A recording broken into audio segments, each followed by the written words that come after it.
Hai guys, pada hari ini saya akan melakukan percobaan mengenai koloid pelindung. Sebelum ke prakteknya, saya menjelaskan terlebih dahulu. Koloid pelindung adalah koloid yang dapat melindungi atau membungkus suatu partikel-partikel emulsi yang ada di dalamnya. Misal, emulsinya minyak dan air, dan emulgatornya adalah sabun. Nah, emulgator ini adalah zat yang dapat menstabilkan emulsi yang ada di dalam tadi minyak dan air tersebut. Oke, saya akan ke prakteknya. Yuk.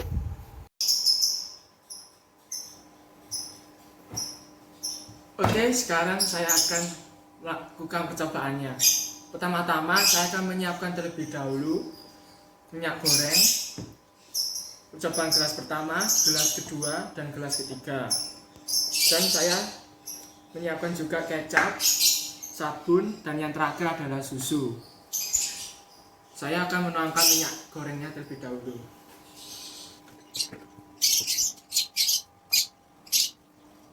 Oke, selesai. Selanjutnya saya akan menuangkan kecap pada gelas pertama ini. Nah, kecap ini mengandung campuran homogen serta bersifat nonpolar karena kecap ini sebagian besar berasal dari asam amino. Nah, mari kita tuangkan.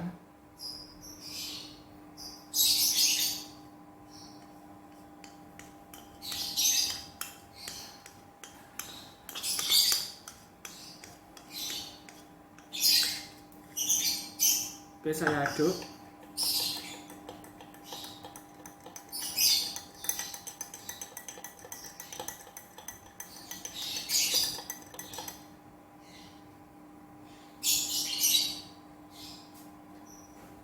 Ternyata membuktikan bahwa kecap tidak bisa menyatukan minyak dan air, hanya mengubah warna airnya saja.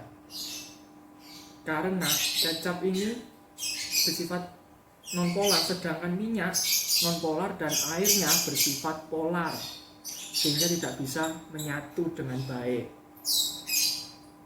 Oke, saya akan melanjutkan ke gelas yang kedua. Oke, saya akan menuangkannya.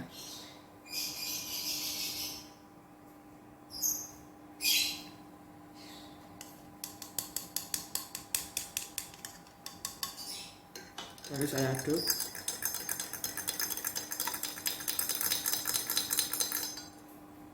Nah, ternyata sabun dapat menyatukan air dan minyak karena sabun ini memiliki sifat polar dan non-polar, sehingga dapat menyatukan air dan minyak.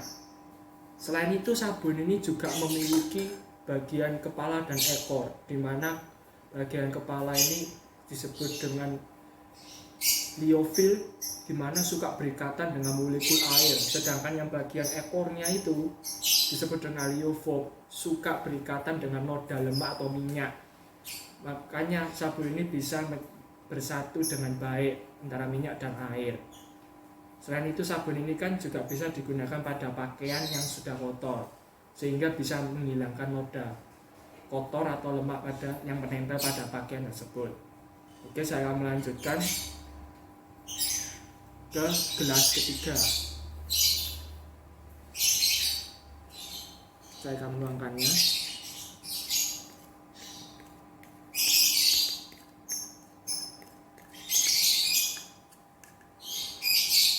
Saat mengaduknya,